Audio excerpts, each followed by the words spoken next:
Welcome to Community Storytelling, Season 3. I'm Lissa Kreisler. Linda Leicester of Leicester Square is our very proud sponsor. She doesn't know she's proud, but we're saying she's proud. And we also have these wonderful canvases from Jaco Art House here in Los Gatos. So I'm sitting next to a star, and I'm not used to it, and I'm a little nervous, but I'm going to introduce you to somebody you may already know, Sam Bowers. And I have known you before you were even here. You have. How does that happen? I don't know.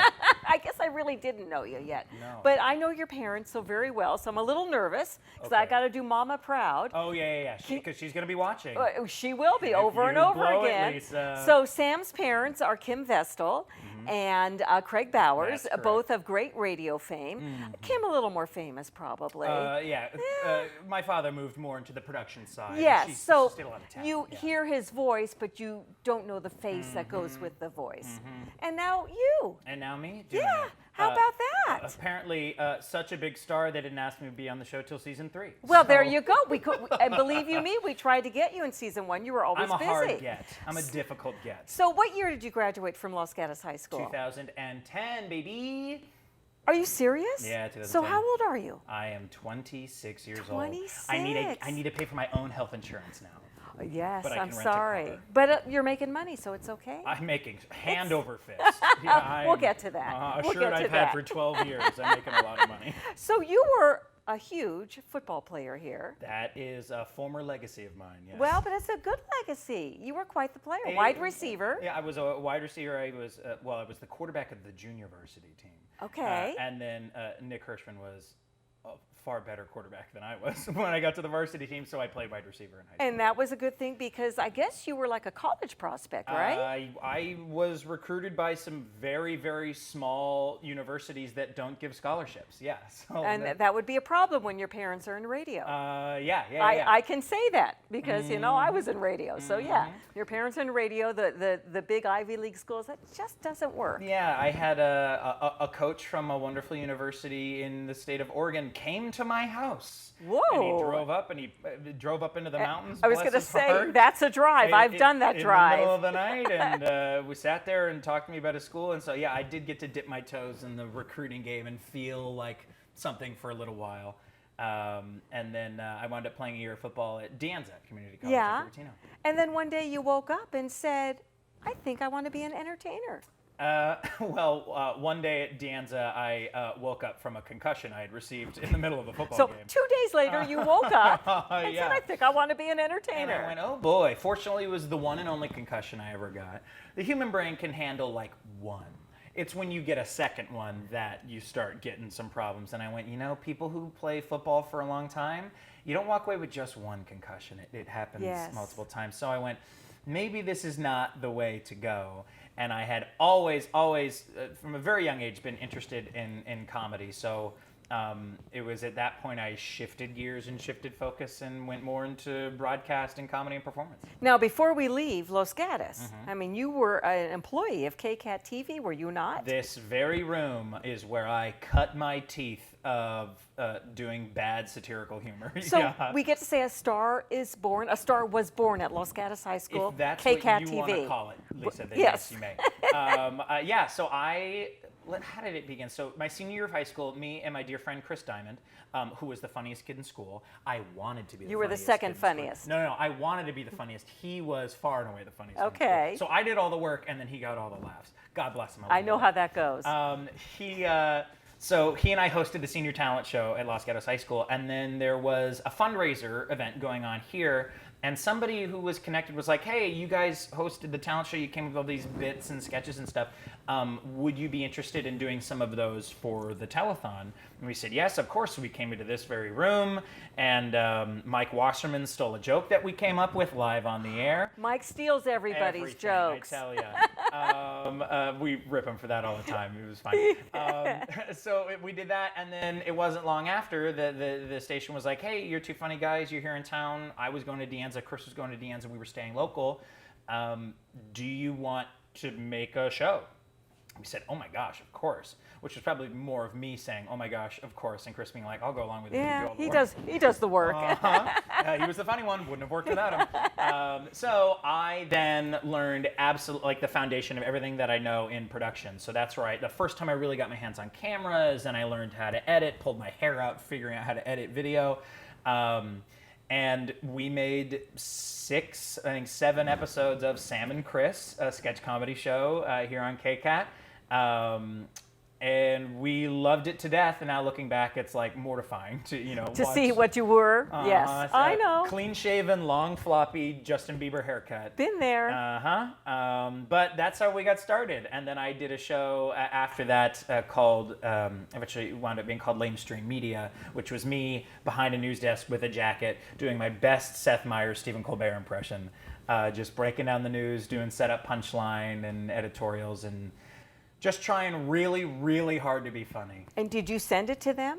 I sent it to a bunch of people. I was hustling so hard, where I was like, great, all I need is one famous comedy person to see this and like retweet it, and then it's gonna blow up and everyone's gonna know how funny I am. And it was not worth that at all. It was not, I was not good there. But I'd send it to a bunch of people, and a bunch of people in the TV writing space were like, hey, this is like great. Good on you for doing all of this. But move to LA, move to New York, move to Chicago, like go to one of those 3 cities and start working that circuit and climb the ladder. And because very few people get plucked out of Los Gatos, California to go write for the Tonight Show. Well, they get plucked out of these bigger places. Yes. So I started to turn my energy towards like, oh, well, maybe I should go to Chicago. I should go to a bigger market. And sure enough, you went to Chicago. I did. I went and I finished school at Columbia College of Chicago. Go Renegades, I think is the mascot. Think? There were no sports teams there. Oh. It was a real 180 from being a wide receiver on the high school football team. Being a jock, to going to like a very queer, proud university with there was a Quidditch team. I take that back. So from Harry Potter, they Oh, run around okay. with the Got brooms it. and Got everything. it. So there was a Quidditch team. But yeah, I went there, and then I stayed in Chicago for 5 years, studying at the Second City and the IO Okay, well, Theater. don't just pass over that. Second City's a big deal. I loved Second City. Yeah, I learned a lot. It's a big deal. Now, you also, you do shows with Comedy Sports. Comedy Sports, yes. I've worked with Comedy Sports. And that's since a big deal. 2012. That's syndicated. That's national. It's international. International. So 28 locations at the moment, 1 in the United Kingdom right now. So all around the world, you can go see live competitive improvisational comedy. So I know there's something around the corner, and we're going to get to that. Okay. Stay tuned. Okay. So yes, don't go away. We're going to take a break. I want to take you on a tour of Leicester Square, and then you'll be right back with Sam Bowers and myself, Lissa Kreisler, on Community Storytelling here at KCAT TV 15.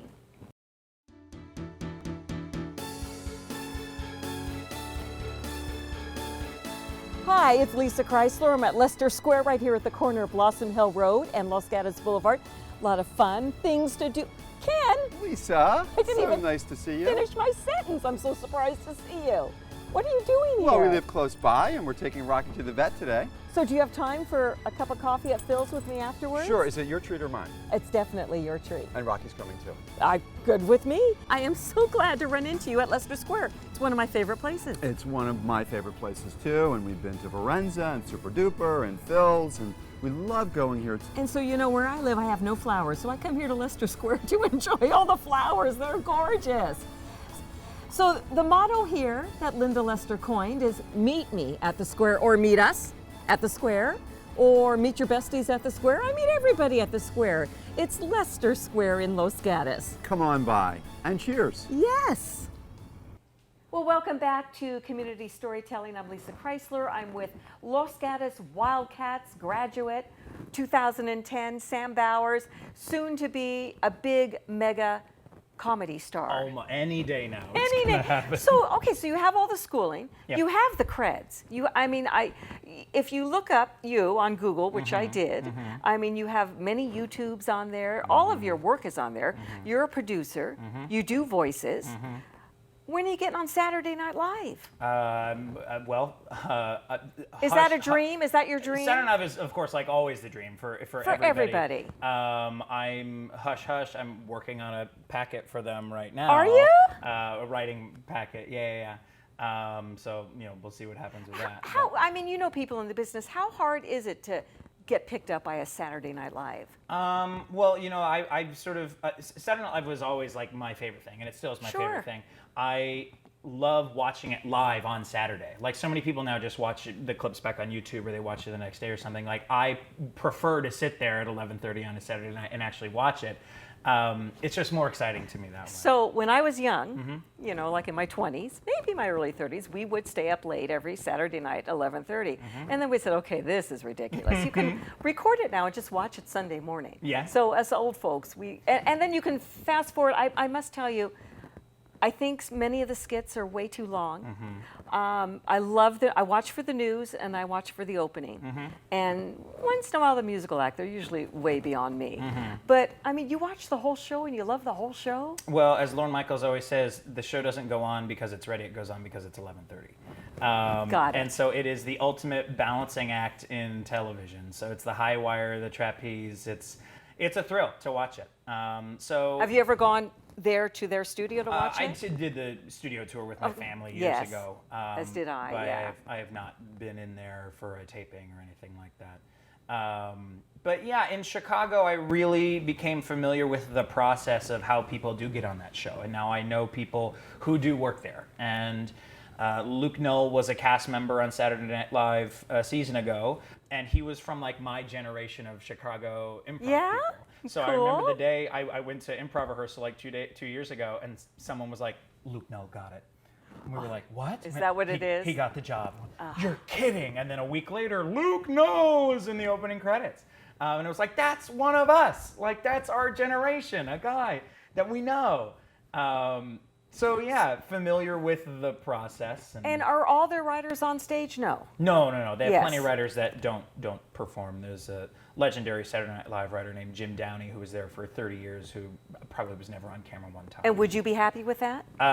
If I would sweep the floors of that place if I just got in the room. Something that I learned in Chicago is that I think it's very, very healthy to like meet your heroes and come face to face with this kind of stuff, because when you're distant and you don't have access to it, you really put things up on a pedestal and you almost have like a toxic relationship with it. So I was fortunate enough in Chicago to meet a bunch of famous people in various capacities. I'm not like buddies with them or anything.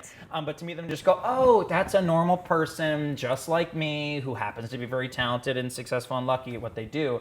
And so I sort of still feel that way about Saturday Night Live. So I'm like, you know what? I think it would be good for my ego and my relationship with the show if I could just like spend a week there and just feel it out. And just go, okay, cool. It's just a building, and it's just a show, just like this is a show. 30 Rock. It's all the same. And yes, very famous people come in, and they've been doing it for 44 seasons. But it's just a place unlike any other. So yeah, if anybody has a custodial opening, like a way to get in there, I'll work in the makeup department. I'd like to be there. But what about now? Do you send jokes down to L.A. to Kimmel?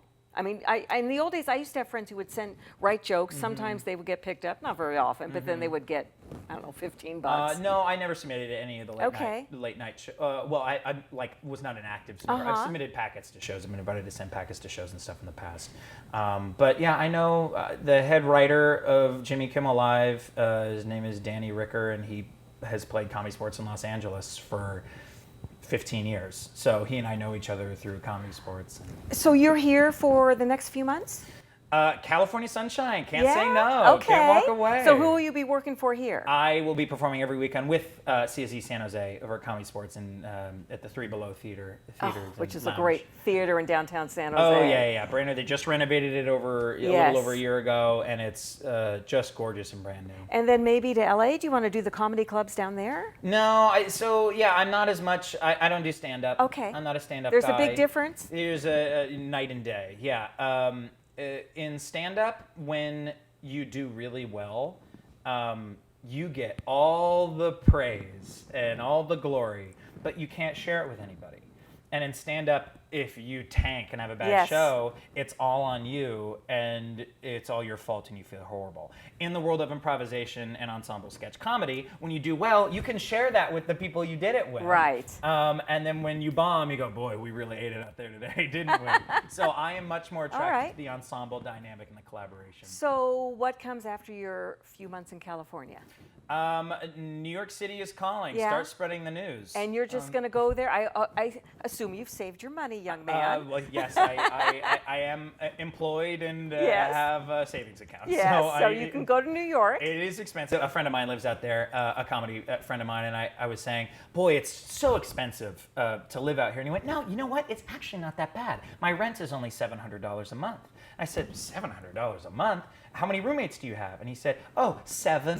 Oh, yes, I believe Well, it. of course, if you live with 7 other Yes. dinkles in some apartment in Bushwick, it's going to be $700. Let me tell you, that's not fun. No.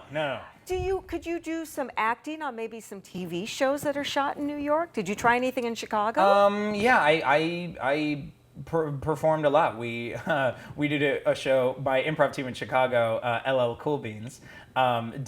We performed we had a 1.5-year run at the IO Theater in Chicago, birthplace of long form improvisation for those of you in the game.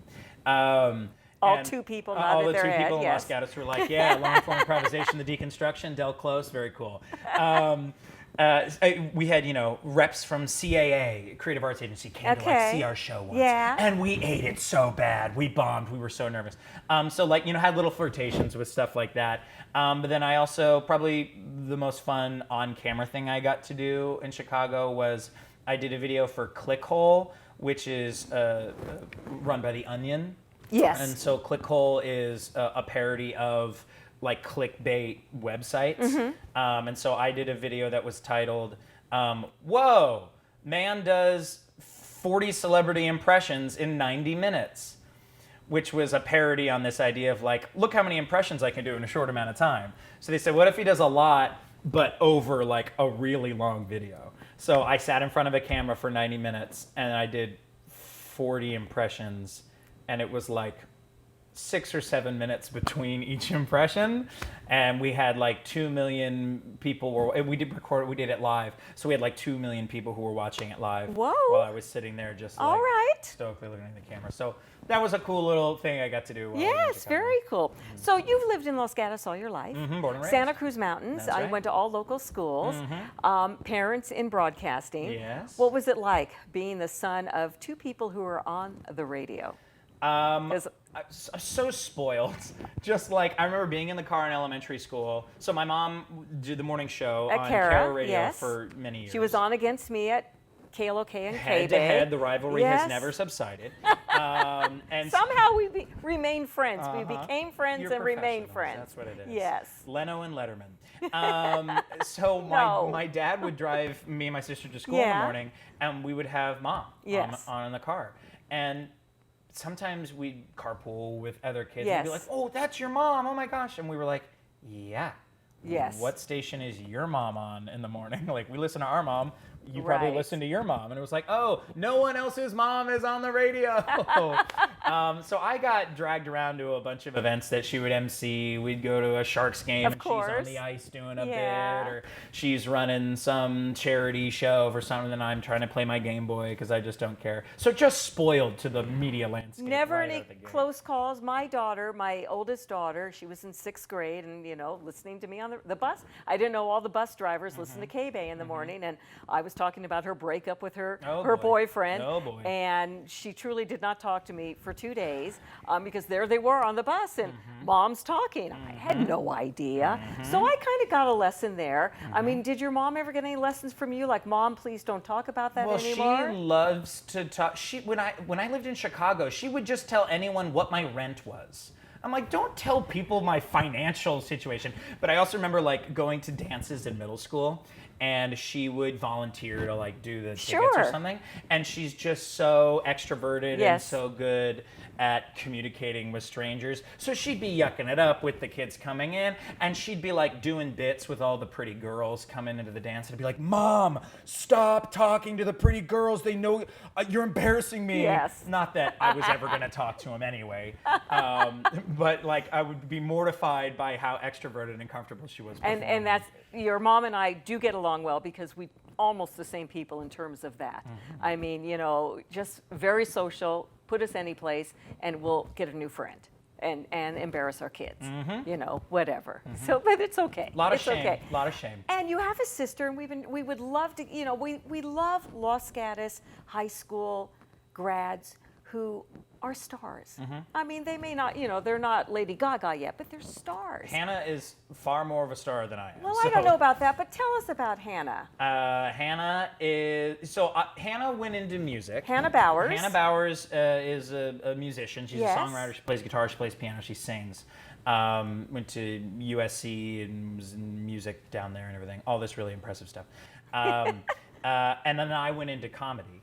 Hannah is much funnier than I am, much to my chagrin. So she is obviously a better musician, and she gets more laughs than I do. But she doesn't want to go into the comedy. She's just like naturally way more funny than I am. So she was smart enough to get into USC.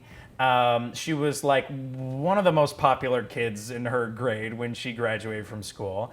She's got every friend in the world. She's out performing at parties in LA. She's got tattoos. Hannah's very, very cool, and I'm very, very jealous of her. She has tattoos. Ask my mom about it. Right. Yeah.